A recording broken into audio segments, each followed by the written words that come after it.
E aí pessoal, beleza? Aqui quem tá falando é o Juca e bem-vindos a mais um vídeo do canal.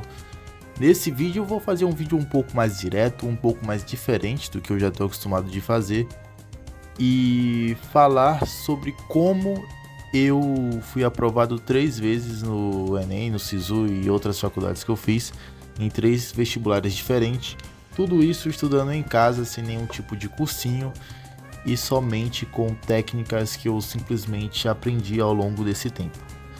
Bom, esse vídeo eu não considero uma continuação do vídeo falando de por que eu desisti da minha faculdade de programação, mas eu considero um vídeo extremamente necessário para você jovem moderno dinâmico que vai fazer aí o Enem, né, ou fazer o vestibular pela primeira vez, ou tá no 3º ano e alguma coisa do tipo.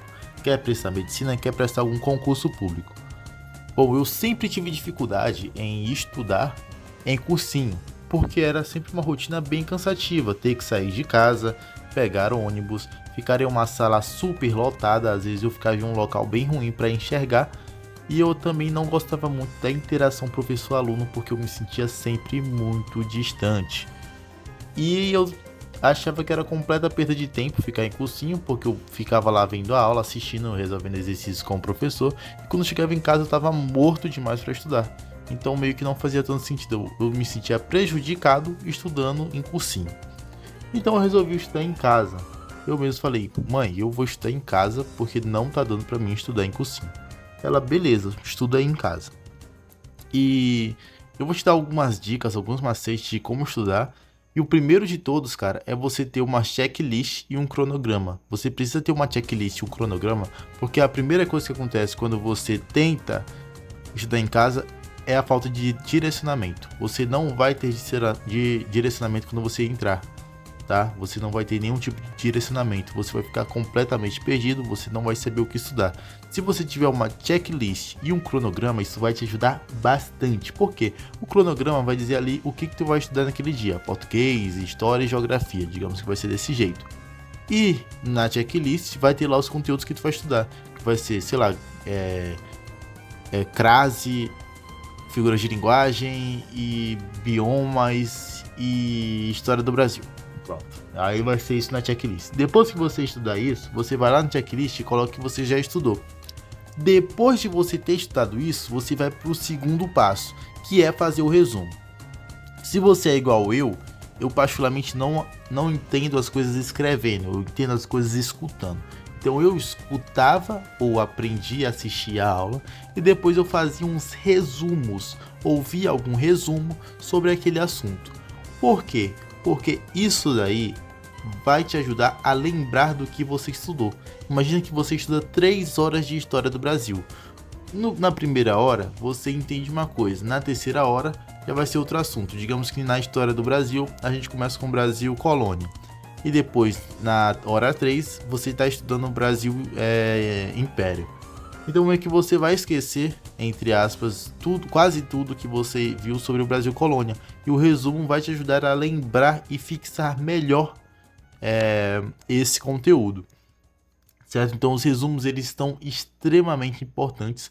E é melhor ainda se você mesmo fazer os resumos. Tem resumo que já vem pronto, o que também é muito útil, e tem resumos que você faz, só que vai demorar um pouco mais de tempo, e se você estiver muito cansado, você talvez não consiga fazer um resumo, e ter um resumo pronto pode te ajudar bastante, certo?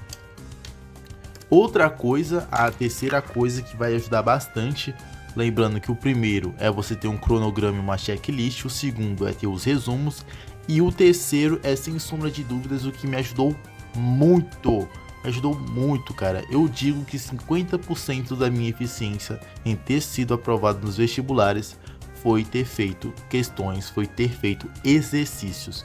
Muita gente fala isso, que tem que fazer exercício, porque senão, cara, faz exercício, vai melhorar muito a sua eficiência. Eu vou dar um exemplo de mim mesmo. Antes de eu ter feito todo esse cronograma de estudos, toda essa metodologia, eu não fazia exercício. E eu tirei uma nota bem baixa no meu primeiro Enem. Só que depois que eu comecei a fazer exercícios, eu tirei notas bem mais altas e bem mais consideráveis. Isso porque os exercícios, eles têm uma certa função que é fazer você lembrar do conteúdo na hora e também lembrar da estrutura da questão. Por exemplo, quando você olhar uma questão, você vai ver, caraca, digamos que é uma questão de história. Caraca, essa questão aqui tá falando sobre o período napoleônico, mano. Eu sei porque é exatamente igual todas as outras questões do período napoleônico que eu estudei. E a mesma coisa vai acontecer em matemática. Caraca, essa questão aqui é de regra de 3, porque ela é exatamente igual todas as outras questões de regra de 3 que eu fiz. Então as questões elas têm um padrão de repetição. Isso que eu tô falando não é loucura, é verdade. Ah, mas todo ano o Enem tem 180 questões diferentes. Realmente elas têm contexto diferente, mas os conteúdos são exatamente os mesmos. E se você fizer o Enem, sei lá, de 2017 até 2024, você vai ter uma performance incrível. E a mesma coisa vale para vestibulares como o UERJ, o EMA, o Unicamp, o UESP, UFPA e todos os outros vestibulares a nível estadual. Por exemplo, eu fazia bastante prova da UERJ, mesmo eu não sendo do Rio, porque me ajudava bastante. O padrão de questão da UERJ é bem parecido com o padrão de questão do vestibular do meu estado, que é o EMA. E isso me ajudou muito a tirar notas boas. Eu, por exemplo, tirei 15 em linguagens, 15 de 20 questões, eu errei só 5. E eu conheço gente que usou os mesmos métodos e acertou 17 de humanas, de 20, ou seja, errou só 3.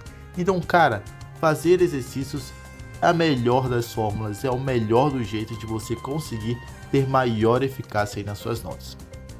E agora eu vou te dar uma dica muito boa, na verdade eu vou te dar uma solução muito boa, que é você ter tudo isso que eu falei, tudo junto só em um pacote, que vai te ajudar bastante esse ano no Enem. Cara, começar cedo é a melhor coisa que você pode fazer. Não deixa para depois, não deixa para estudar faltando 3 meses, não deixa para deixar estudando 4 meses, não deixa para estudar faltando 6 meses, começa agora. Se você começasse até mesmo em janeiro, estaria ótimo, tá? Não deixe para estudar depois do carnaval. Eu vou te dar um pacote completo, vai uma checklist que vai te ajudar com tudo, porque vai ter todo o conteúdo do Enem para você estudar ali mastigado. Vou te dar um cronograma de estudos para você não ficar perdido, todas as provas antigas do Enem e de outros vestibulares mais difíceis, como por exemplo da ITA, e também vou te dar aí resumos que eu mesmo fiz, eu mesmo tenho usado esses resumos que me ajudaram bastante, então vai ter até mesmo resumos. Tudo isso, se você quiser, vai estar na descrição do vídeo e também vai estar no comentário fixado, tá? Não deixe para depois, cara, vai te ajudar bastante. Me ajudou a passar 3 vezes no vestibular com notas muito boas e também vai te ajudar nessa sua jornada, cara. Simplesmente é incrível, não deixa para depois. Não deixa o seu estudo para depois. Você precisa ter o máximo de foco possível para você conseguir passar no vestibular. Essas foram as minhas dicas. Não esqueça que se você quiser esse pacote, está aí na descrição. Esse conjunto completo tá na descrição do vídeo ou no primeiro comentário fixado. Se você tem uma estratégia e qual curso você quer fazer, qual curso você quer passar esse ano, deixa aí nos comentários. Eu vou gostar bastante de ler a sua opinião. Beleza? Espero que tenha gostado da dica, espero que tenha gostado do vídeo. Obrigado, valeu e falou!